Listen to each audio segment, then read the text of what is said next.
Azarachtaraza, Latha, Yatha, Lu, Latha, Yatha, La La La, Fio, Yo, Yai, were you, Legata, Ramai, Amaratagal. Welcome to Archaeology with Flint Dibble. I guess I'm Flint Dibble. So let's talk about something fun today. Drugs, narcotics, potions, and pharmaca in ancient magic spells. If we were to rank the great texts of the ancient world on a scale of rationality, the Greek magical papyri, aka the Papyri Graecae Magicae, would easily rank as the most trippy. The drawings of daimons alone seal the deal. Filled with magical incantations and wild recipes of all sorts, these papyri are actual magicians' handbooks, dating from around the 1st to the 6th centuries AD in Egypt. So Roman period Egypt, and written in literate ancient Greek as well as in Demotic, a form of Egyptian. For this video, let's check out the role that ancient drugs played in these ancient magic spells. I'll focus on the plant wormwood, the active ingredient in that hallucinogenic drink known as absinthe. In the 19th century, wormwood was famous for summoning a green fairy, or la fée verte, as she was known in French, for many famous authors and paintings, including Lewis Carroll, James Joyce, Edouard Manet, and Ernest Hemingway. I'll also talk a bit about the opium poppy and some other lesser-known intoxicating substances. Some of these plants, like nightshade and hellebore, are poisonous, so don't try them at home. It's not worth it. A quick note that if you like archaeology and history, be sure to click like and subscribe below. No, seriously, I'm not going to go on until you do it. As an undergrad at the University of Pennsylvania, I had no idea what to write my honors thesis on. I'd only been a classics major for about a year, and my undergrad advisor said choose anything. I tentatively suggested maybe drugs in the ancient world. He said, great, go and work with Dr. Peter Struck. He does some religious ritual. And so my research began. No, not this kind of research. Come on, that's not real research. I'm talking about real research. Reading books and articles, hitting the library. You know, that kind of cool stuff, right? You gotta get out of the library. Before going to the library, I'm not gonna lie, I first scoured the internet on the topic. I came up with some old issues of High Times magazine relating to marijuana in the Roman world. There were a few more reputable periodicals that had also published articles on ancient drug use. But to tell you the truth, most of the arguments out there were based on hearsay. The use of hemp fibers in rope on ships was extrapolated as evidence for getting high. Didn't make me high. The topics of ancient drug use was clearly taboo, and mainly half-baked articles have been written about it. However, I began taking this class with Professor Struck on ancient magic, and there I found some primary evidence. Magical spells scribbled on papyri found in Egypt, curse tablets made of lead buried in graveyards around the Greek and Roman world, and shiny amulets filled with charms and incantations. While the papyri are only found in Egypt, similar magical traditions, including the exact same spell sometimes, word for word, are also found on these lead tablets and amulets that are found throughout the Greco-Roman world from Greece to Britain, North Africa, Southwest Asia, and Europe. The topic of ancient magic is slightly less taboo than the topic of ancient drug use. The very first graduate course on the topic was taught in 1905, and it was very subtly titled Selected Pieces from the Greek Papyri. They didn't want to broadcast they were studying these magical spells. With reference to these Greek magical papyri, many scholars have even complained about them. One scholar said, quote, "These papyri were found because they deprived antiquity of the noble splendor of classicism." The question of how ancient magic differs from more traditional Greco-Roman religion is not the focus of this video. Instead of the temple-based religion we are familiar with at archaeological sites around the Mediterranean, the world of ancient magic focused on the skills and knowledge of independent practitioners, magos or goes, magicians, and sorcerers. These magical traditions that they used borrowed from all the known religions around. Deities, phrases, names, and more represent a mishmash of Babylonian, Egyptian, Persian, Greek, Roman, Jewish, and eventually even Christian traditions. A grab bag of religious names, twisted together in strings of garbled magical words that included Eros and Cupid, Aphrodite and Osiris, Seth and Jacob or Adonai, a stew of paganism and polytheism. These magical papyri represented the primary documents of this ancient magical culture. Dozens of spells all on one roll of papyrus, a real handbook for these magicians. And unlike traditional temple-based religion, magic spells often had an intended result: fetching a lover, binding or coercing an opponent, or direct contact with a divine presence or a daimon. How the spells worked is, of course, a matter of debate, but we know that some surely did. Let's check out PGM 3, 612 to 632.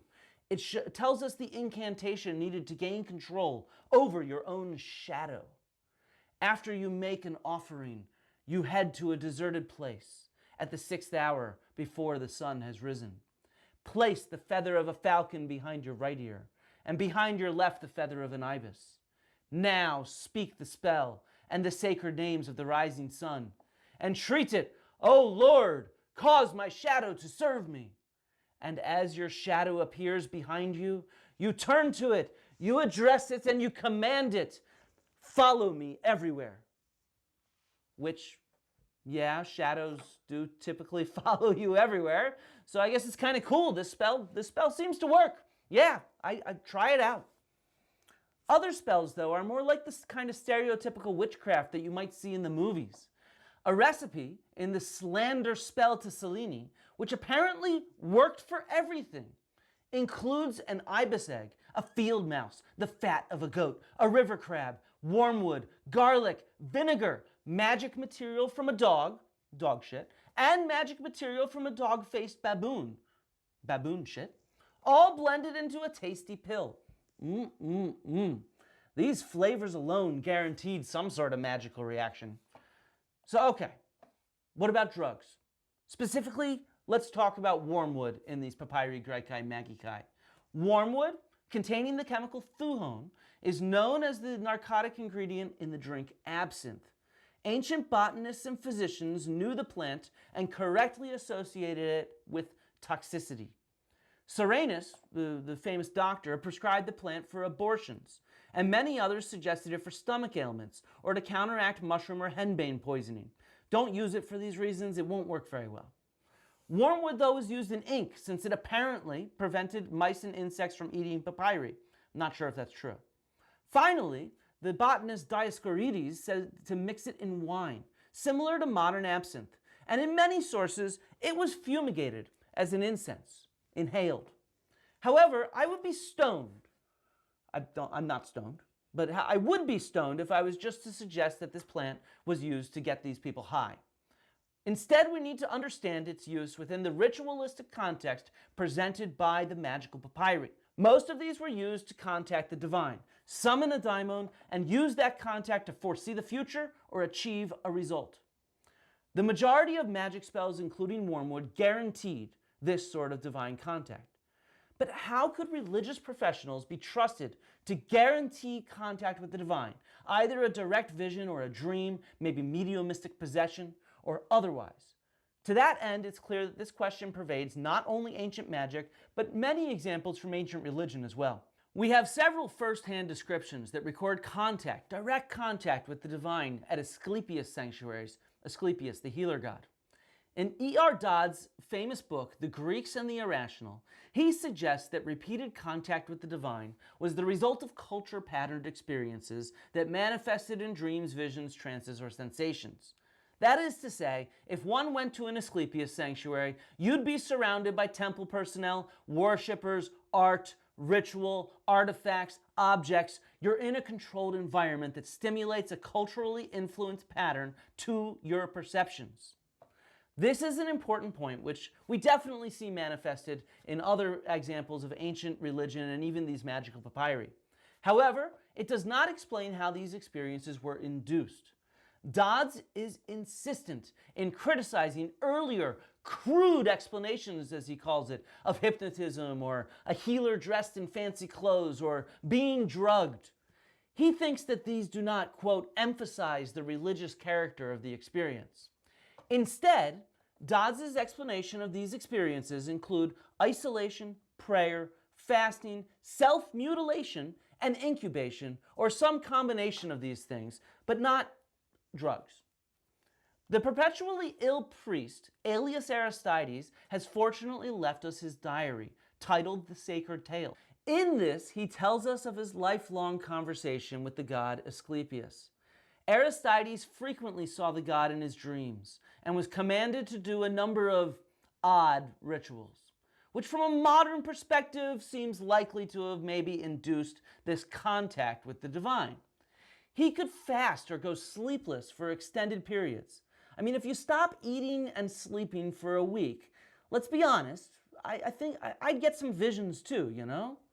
In one example, he runs out of the sanctuary during a blizzard, and then he bathes himself in an icy river, inducing more visions.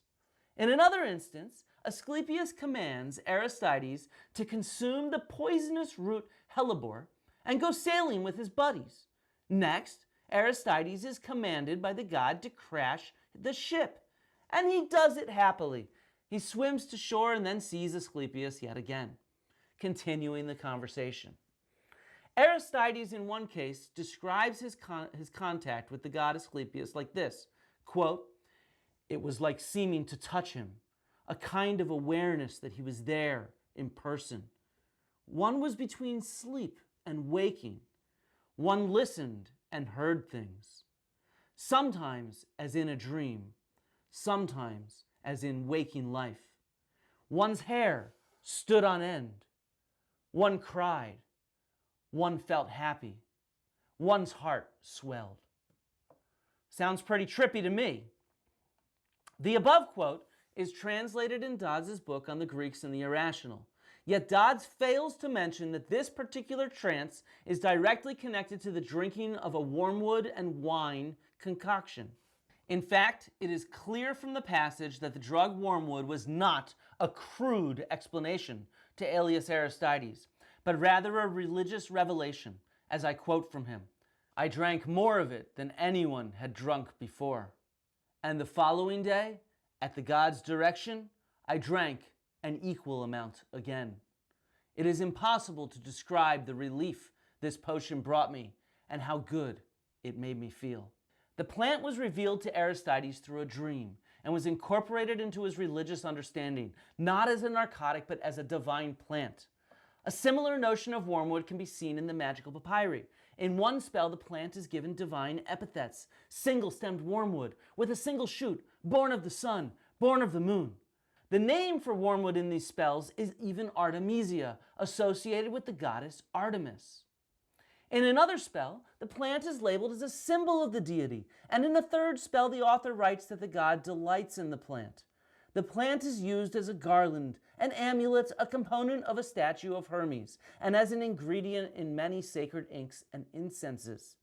In fact, it is mentioned more frequently in 21 spells than almost all of the 450 plants known from the magical papyri, the exceptions being common incense ingredients such as frankincense or myrrh. As well, wormwood, or Artemisia absinthium as its scientific name is commonly described with more detail than other plants, which are often merely listed. The most common variety of wormwood was single-stemmed, but it could also be specified as indigenous, or even fresh or parched. In one example, the author of a spell indicates that it should be picked only at sunrise. Clearly, wormwood was seen as an important, powerful, and divine plant to these ancient magicians. However, any effects it would offer would have been attributed to its divine nature, not its narcotic nature. The divine caused the spell, not the plant.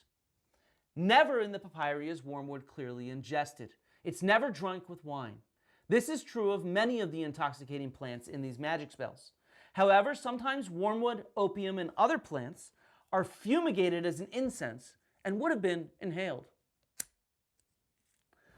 But most often, wormwood and these other plants were used as an ingredient in ink. But how can ink get you high?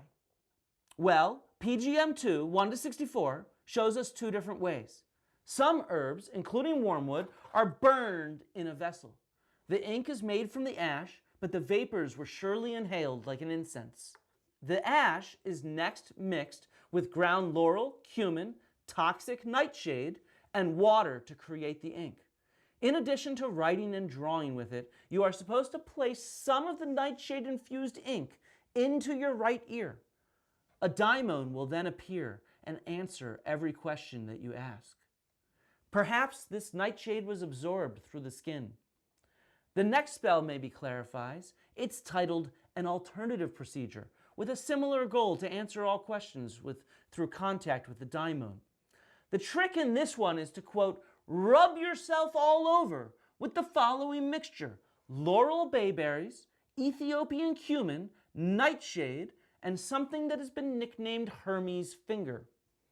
Interestingly, Johann Weyer, an eyewitness to witchcraft in the 16th century AD, records that witches at the time rubbed their bodies all over with nightshade and believed themselves to be flying.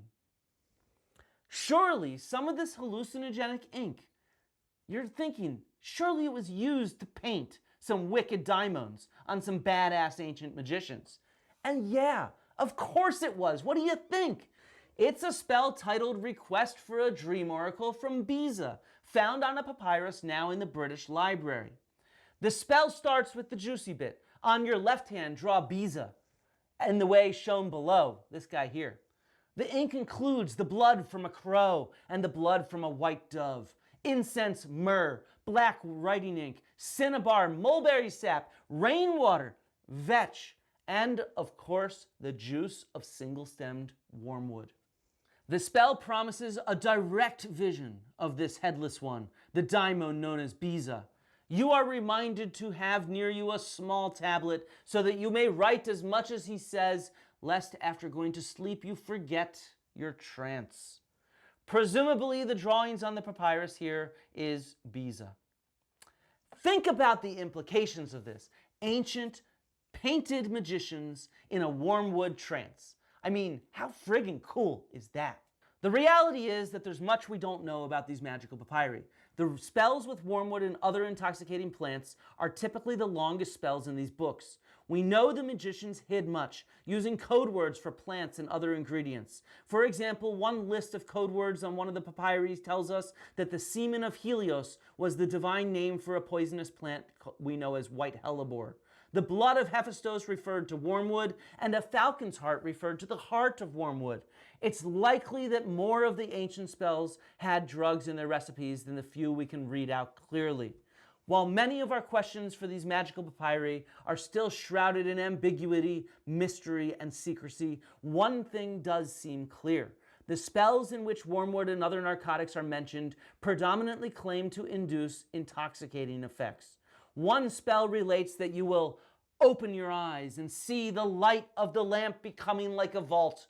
After closing your eyes again, you will see all things wide open and the greatest brightness within. Then you will see the god seated on a lotus decorated with rays. Other spells claim to produce similar visions, dreams, trances, the sensation of the divine, intense passion, or an increase in memory. Let's take one last look at an ancient spell, titled the Sword of Dardos. In this spell, the active ingredient is not wormwood, but opium, Papaver somniferum, or the sleep-bringing poppy. Unlike some of the other spells we've seen, it's not the magician or spellcaster who should feel the presence of the divine, but rather the victim of the spell, because this is a love spell cast by some sick individual, a stalker. The goal, as it says, is to bend and attract the soul of whomever you wish. It's a long and complicated spell. You first need to get a magnet, a magnetic stone, and engrave it with Aphrodite and Eros, and a series of magical words like Achmage Rapepse, and Achapa Adonai Bazma Charako Yakob Yahweh Farfara, and even sounds like S and E. That's what you engrave on it, seriously. Here we can see the mishmash of different religious traditions. You heard me say Jacob right there, with these names and words. You then take this engraved magnet and you go to the house of your beloved. Knock on the door and tell the statuette that your beloved lives there. Return home and place the amulet under your tongue and repeat the incantation while burning an incense that includes 4 drams of opium.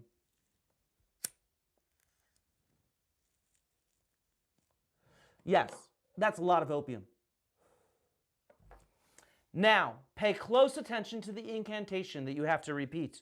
I call upon you, author of all creation, who spread your own wings over the whole world, you the unapproachable and unmeasurable.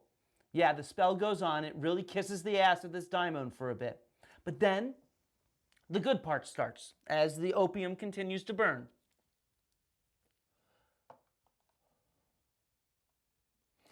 I call upon you, unmoved by prayer, by your great name. Azarachtaraza, Lata, Yata, Lu, Lata, Yata, La La La, Fio, Yo, Yai, were you, Legata, Ramai, Amaratagal. Yes, this goes on. Bariambo, Bariambebo, Memeregu, Achapa, Adonai, Basma, Harako, Yakob, Yao, Harua, Arura, Lalam, La, Samisalam, Sumarta, Marba, Karba, Manaboth, Aya. Turn the soul of her to me, so that she may love me, so that she may feel passion for me, so that she may give me what is in her power. Let her say to me what is in her soul, because I have called upon your great name. These nasty fucking stalkers. But the ending of this spell is key. You're supposed to burn that opium and continually say the spell of invocation without getting a single word wrong. And it ends the spell, the last line, and it tells you sometimes this spell doesn't work. If it works, Eros is supposed to send passion-filled dreams to your beloved. But the last line is a warning that on some nights, Eros is, quote, busy with different matters. And I don't mean getting busy with it like that, because on that night, Eros was busy with you because you probably had some opium-fueled dreams of passion. Surely you screwed up a line, better try again tomorrow. I mean, seriously, who could get those garbled words correct every single time?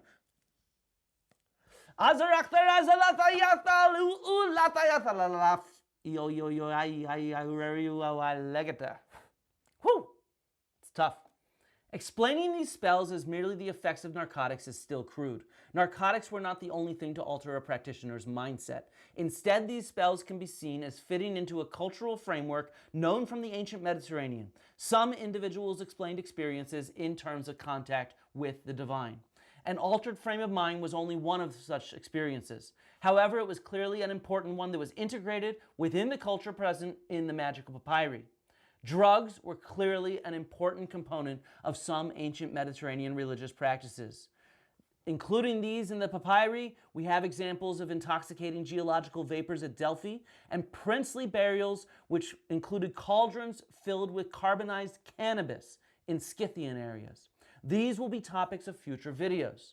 The importance of narcotics in ancient magic and religion should not be seen as surprising. Peyote was used in the Americas, mushrooms by Siberian shamans, and wormwood by Ainu healers in Japan. The same is true of our own culture. While the amount of wine consumed in church services is surely negligible, it emphasizes the symbolism of alcohol and the importance that it has to many Christians. And while alcohol is not prescribed as necessary at many religious events, including Christmas dinner, weddings, or St. Patrick's Day, we all know that many consume it in large quantities. Alcohol is an important component to many people in these religious festivals. So yeah, that's it. If you like this video, be sure to like, share, and subscribe. Shoot me a super thanks, become a channel member for some extra videos, and help me keep doing this. Otherwise, enjoy yourself, and really please don't try these spells at home. Other than your shadow following you around, nothing much is going to happen, and you could hurt yourself. Please, take care.